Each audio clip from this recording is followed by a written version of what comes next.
Welcome to Season 2 of the Retail Tea Break.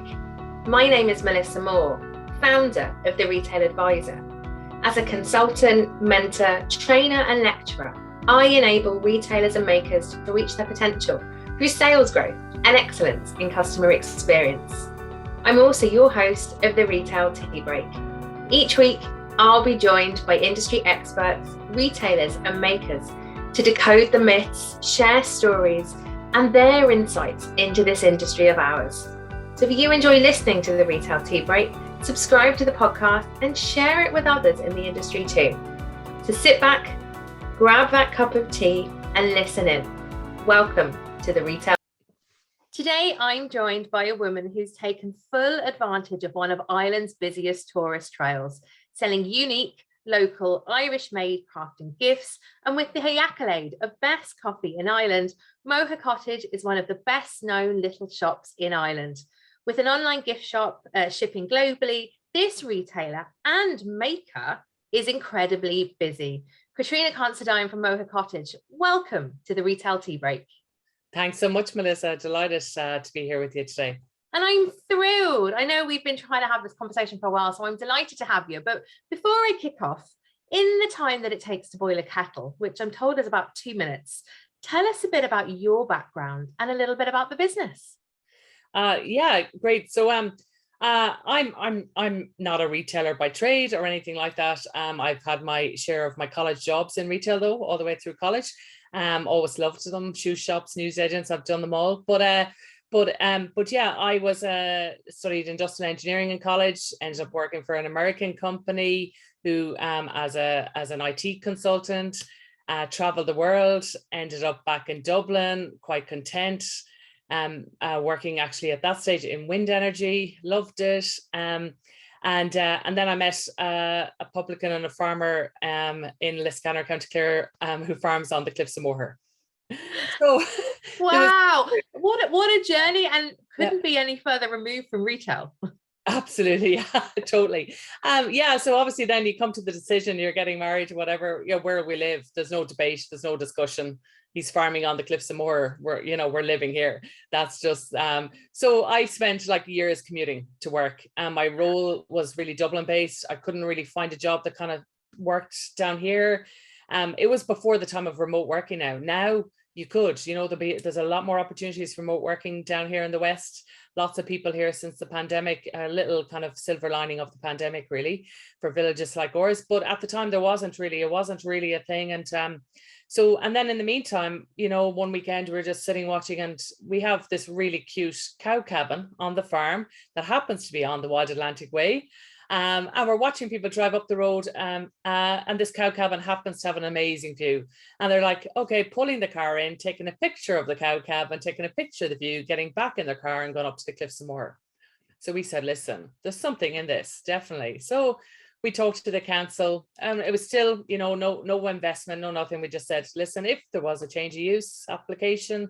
So we said we'd give that a try. And there was literally didn't really know what way it was going to go, because people don't go changing cow cabins into retail spaces too often. So there was no precedent there or anything like that. So we're really just but they, in fairness to them, they were very supportive. They gave it to us, and that started the dream. Then it's only then we got excited about it, and so what could we make? And really it was driven by, listen, it's a beautiful part of the world. But I was gone at sunrise, coming back at sunset, and I wasn't really living. We weren't living, and it just was taking its toll, and something had to give up somewhere. But I love work, I love been challenges, and been passionate about something. So it was never just going to give up and not have a plan. But yeah, so that then became the dream, and converting this little cow cabin, and we got it open in 2017, and haven't looked back since. It's been amazing. How what a gutsy move to, I suppose, have literally moved from Dublin. What a gutsy move to have said, do you know what? There's a cow cabin, and people keep stopping by it. So look, we'll just open a shop and a cafe. How amazing! You make it sound, I suppose, quite dreamlike there. I'm sure it wasn't in reality.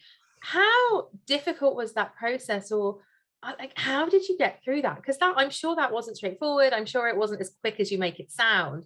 And what a vision you must have had to have seen something in this cowshed. Yeah, and really it was all anchored by the view, really. You know, it is a cute cabin, but it's the view that just blows you away. And I suppose it was actually just it was a lot of work. It was every bit of our savings. It was a huge bank loan. We were very supported by our local bank in Ennis Diamond, you know, but it was putting everything into it. But we really did believe there was something there, you know, and so there is a bit of leap of faith, you know, and what's the worst that could happen? Surely we could pay back a loan, you know, and that was kind of it, you know. I love that belief. I yeah. really do. I love that real positive belief that you had, and it's working. Like, do you know what I mean? The dream must feel like it's coming true for you, because people are stopping in their droves now. Yeah, no, it is. And it's the location. I suppose I had a dream because I traveled a lot for work. I ended up obviously and driving a lot then as well. Coffee became a thing, but at one stage I was sent on a project to Melbourne in Australia for 10 months thereabouts, and really saw all these amazing coffee shops. You know, they're just known for their specialty coffee, and, you know, and then became quite discerning. And then I suppose moving to Clare, I just didn't find my place. And I had my favorite coffee shops in wherever I lived, you know, and I just couldn't find it. And I said, you know what, I'm creating myself one. And that kind of coffee shop that you could go to on your own. And it wasn't a big deal. You could just walk in, get a coffee, sit on your own, take 5, or do a bit of work, you know, or make a phone call or whatever, you know, that sort of thing. And so, yeah, it was really that kind of idea that I thought, listen, I think there's a new experience here that we could bring to the area, first of all, to the locals, but then a new visitor experience as well. And then I suppose it kind of evolved then and saying, okay, we want the coffee, but actually I think we can make this bigger. And that's where the retail space kind of took centerfold. And that's when it became a really big idea where, you know, and the idea again, looking at what was available to the visitor. And I was really keen to support Irish, and we've lots of Irish makers, and many are females. A lot are my friends, you know, and you know, they're for the contemporary Irish gift, you know, so that a visitor could come in from Ohio and buy something to bring home, but so could a neighbor down the road going to somebody's house to visit and find a present for their sister or something. So it was that idea that we would not be just for the visitor to the Cliffs of Moher. Yeah, the typical kind of tourist item, which there absolutely is a place for on the market. But absolutely, having kind of been inside and haven't even had a look on the website and your socials, it's very curated. Like, you've got a great eye, you've pulled together this gorgeous collection. Where do you start? Because I've had an awful lot of people reach out to me over the last 18 months and go, I want to run a shop. Where did you start? So you had the coffee idea, which again was really rooted in something you loved and you actually wanted for you, which again is a great place to start. How did you then go about kind of starting to build and curate the collection for the retail space? Yeah, and again, I suppose I love nice things. I love nice concept stores. I like shopping, and so you went a bit with your gut instinct. You know, I did, and I still do. You know, what is nice? What can I picture here? Very much driven as well by price point. You know, I see some gorgeous pottery, for example, of a certain maker, but I just know my customer won't spend that on this item because they're traveling or whatever, you know. So you kind of go, and it's just not our store. So we get a lot of young people, get a lot of young couples, get a lot of friends. So it's, you know, it's keeping that price point to more the impulse buy, that you're not having a big second thought about it. So you kind of know your customer a bit, and but at the beginning, I suppose you don't, right? So you're really just going by a little bit of a gut instinct. But I did know I didn't want to be expensive, you know, and I did know I wanted it Irish. As it happens, when I was in the year that we were renovating the project, I got accepted onto a program called Acorns, which is for early stage female entrepreneurs in rural Ireland, and it's supported by the Department of Agriculture. And as it happens, I just met a lot of female makers. So that a lot of them were starting with me then as products. You know, I said, listen, I have a new shop, I need things. And they're like, I need a retailer, you know, so and a lot of them are still there today. You know, that's amazing. And I love this empowering each other, you know, sharing and supporting. What an incredible way, I suppose, for a maker to get into such an incredible retail shop, but also for you to help support and get the gifting right within your own store. Yeah, it was great. And like you just had this breadth of, and I was able to tell their story. I know the Oh, people, yeah. you know, there's Trish, the beekeeper, you know, she's third generation and she makes an amazing like hand balm and lip balm, you know, from her own bees, you know, and in Waterford, you know, so you've got the stories, you know, and that helps you sell then, right? It And makes such a difference. And actually the way you're I describing believe that it. there now, I I'm like, believe it, you yeah, know. I now care about these bees and Trish, and now I want to buy the goods. And I see, and I'm sure you do, an awful lot of retailers have almost missed that trick because they're so focused on head down and need to put money in the till. And of course you do to pay the bills, but taking that little bit of time to really choose the right product category or even the right product or the right supplier, and then really getting to know them. Yeah. That sounds really important to you. It really is. Now it takes time. Yeah. And you know, and sometimes you just don't have the time. But then, you know, sometimes it doesn't take that much time, and you can just actually you know, connect with people on Instagram, for example, and there's somebody that's following you, and then you next, you know, they might reach out to you and say, listen, this is these are my prints or whatever, and you kind of go, you know what, I can picture them here. And we've got a little shelf and I've got a spot that I could actually squeeze a few in. And so sometimes you know, it can be something simple just to get to know the person, that because you've been following them for a while online. But then when you can get to meet someone though, and you can get to really know them, that's brilliant, you know. What an amazing opportunity for makers out there. So you put the score together, you've created the range, and then it kind of turns out that you become a bit of a maker yourself. So tell us a little bit about that journey with the fudge and with the prints and the photography. How have you then become this maker? Yeah, yeah. And I suppose we were looking for yeah, so we knew we wanted coffee. We knew we wanted something simple though to go with the coffee. And okay, we'll have some pastries and we have some, you know, confectionery. But then we just thought, listen, let's make some of that ourselves. And but we're no myself or Kevin, my husband, we're not chefs, we're not big bakers, you know. So you kind of go, let's keep it simple. But as it happened, in the early days, again, before we even had the cabin idea, I did a course in Ballymaloe with Doreen Allen one Easter as kind of nearly a break from work almost, you know. And I did one of them. It's the best thing in the world to take Oh yourself away and down to Ballymaloe. Absolutely. It was fabulous. Now I could recommend it to anyone, and Yeah. I still want to go back someday soon. But yeah, so we did it. But I just remember Doreen Allen saying, and it was about you know, it was a lot of people thinking of new businesses as well, and she said you can be known for one thing, you know. And she gave an example of someone who attended one of our courses who was selling toasties in a market, but there were a queue every Saturday because they were amazing, but it was a cheese toasty. Why? Great cheese, great bread, that was it.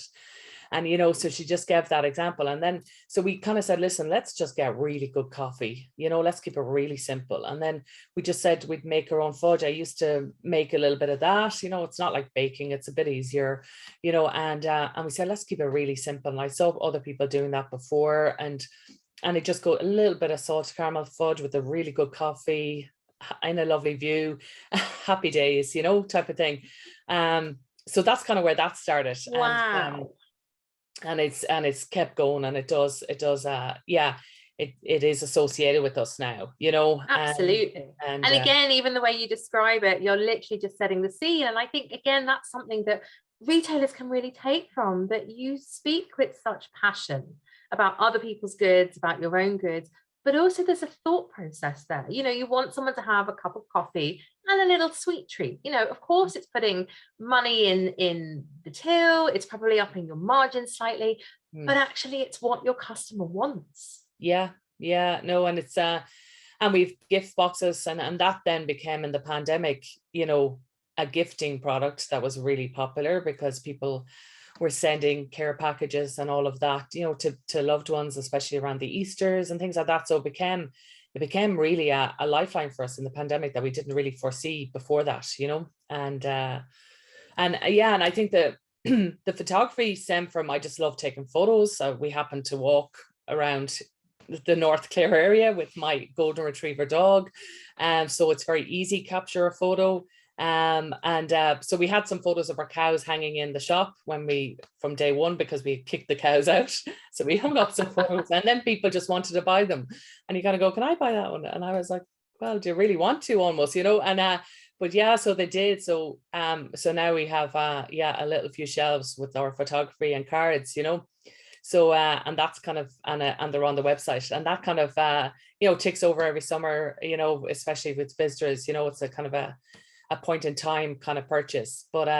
But yeah, even with locals gifting, because it's certain people's donkeys or certain people's walls, and Amazing. they're like going, oh, there's Auntie Mary's wall, can I buy that? And, you know, and things like that, you know. So people have been but I probably most of those aunties have all got one now, so that's probably I'll probably rely on the visitor anymore for the growth. But yeah, no, so that's just it's just a nice thing. It's not, maybe you could probably argue that you could get more turnover of products from those few shelves I give myself, but it kind of makes me feel good every time someone buys one of those, and I go, and then they, you know, they don't make the connection, and I go, thanks so much, you know, actually that's one of mine, and they're like, oh my God. And I said, I'm delighted, you know. And I'd say that when they buy a card, you know, that's one of my cards, and they're like, oh my God. And it's so lovely for me. I did my little dance. It adds to that kind of human connection and the emotional connection, and I'm sure for you as well. And I think, again, that's a lovely thing that makers have. If they see people buying their products in front of them, the joy it brings, like, it makes it all worthwhile. Those late nights, those crazy Sundays, I'm sure even during COVID, that you're packing boxes like a mad thing. It makes it all worth it. It does give you that little bit of spark. Just gorgeous. So come here, you mentioned it, I want to touch on it, but not for very long. The pandemic, what was it like? She says very nonchalant, but how did you cope? What was it like? What were people buying in that respect? Yeah, we were very lucky. I had decided the year before that I wanted to focus on online that year. So I had the website done, everything up there. So we were very lucky from that point of view. Like, a lot of my friends were scrambling, trying to get online, and that was an awful lot of pressure. So, but yes, listen, it was one of those scary times, that decision to close your business, you know, all of those. Everybody's been through it. But yeah, we were online, and we just kind of kicked on then, and kind of going, okay, with the door closed, but we are online. And then, it did kick into that, you know, after maybe 2 weeks of almost a gifting season, you know, that began, and to people's aunties and all of that. But as I had happened to be, had started this 100 days of walking with Ciara Kelly and News Talk, who had kicked that up that previous 1st of January. So I kept contact with people, because I was sharing that on my social, so I would do the walk. It was for my accountability. But that ended up being just a very useful way to keep in touch with everyone that was following us. And so we kept doing that. And then we had the Cliffs of Moher. Like, I live beside the Cliffs of Moher, and there was nobody on it. Like, you never in your lifetime. I was going to say that's not normal. There's normally tens of thousands of people, especially this time of year, every day, crack of dawn until nighttime. So strange. It was so strange, and then it was fabulous, almost, you know. Because when the birds were there and the flowers are coming out, and there was literally nobody there. So flowers were coming in areas that on the footpaths and everything, because they never would, because there'd be people there, you know. Oh, of course. And all the white flowers. So it was beautiful. But so you were sharing all of that, and then but Cheryl Sandberg of Facebook spotted it, and she gave us a shout out. And then that kicked off a whole American side of online purchasing of our fudge in particular, because she had mentioned it. And so listen, we were, by the end of the first lockdown, exhausted from all of it, which is a good complaint. And it kept everything, and it kept bills paid and all of that kind of thing. And but it was literally just me and Kevin, you know, like a lot of your other on your other podcasts, other retailers who've said, you know, listen, the real hard graft. Absolutely. Yeah. But we got through it. The online saved us, and it was fantastic. But there's nothing like opening the doors of the shop and actually talking to people. Like, you're very grateful for the online support, and I'll still be grateful to it as it continues to stay. But I just love the people part of it, the real life people part of it, you know.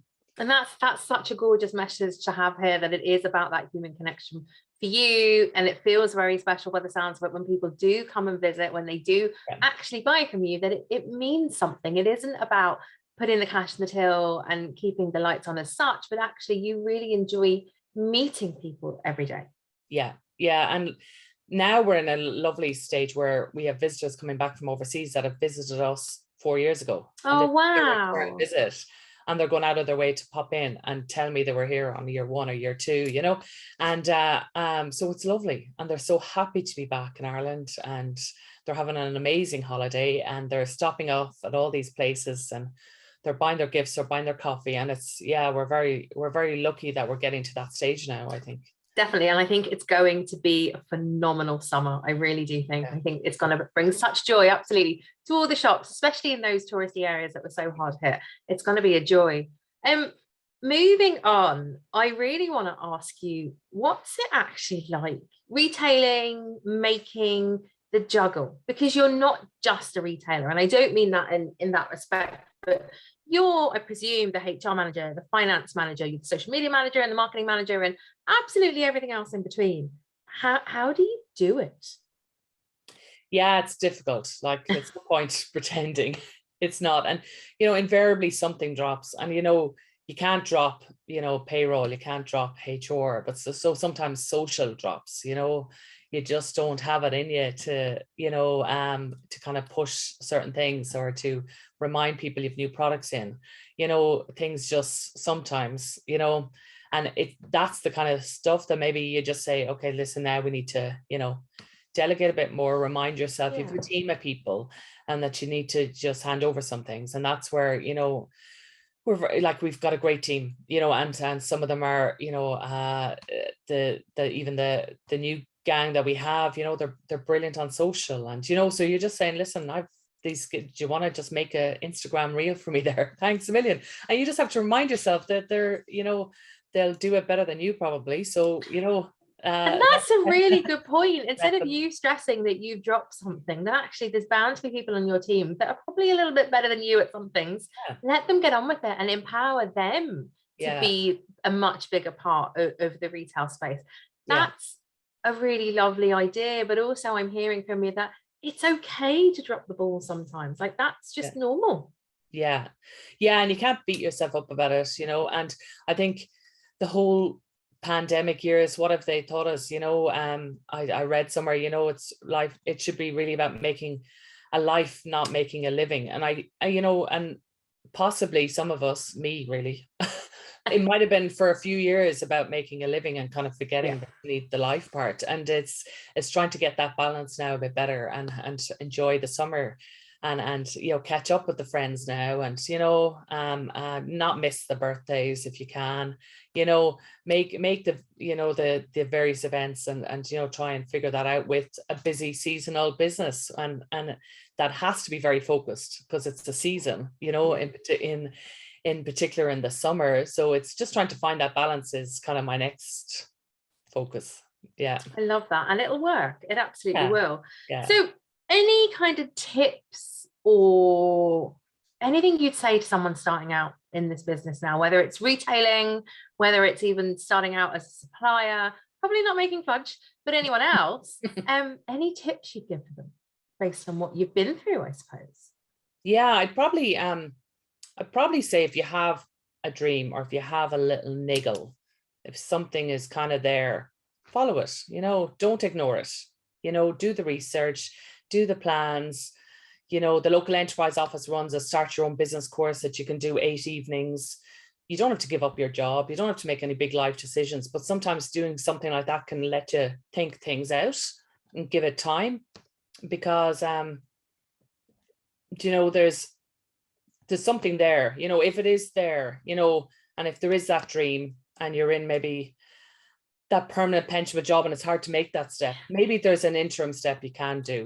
Maybe there is a side hustle that you can try and just see if there's something there, but not to ignore it. That's what I'd say. Definitely. And I see over your shoulder there as well, the plaque that just says never stop.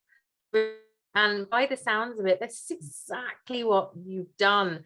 And as you say, people can do that in a very safe way. Use Leo, use the various courses that are run, as you said, Acorns, Empower, around the country. There are so many now. Like, it's a nice way, in a safe way, I suppose, in a safe way, in a safe spot, to test out the idea and really understand who the potential customer could be, where the sales are going to come from. Actually do the work before you give up the amazing pensionable job. Yeah.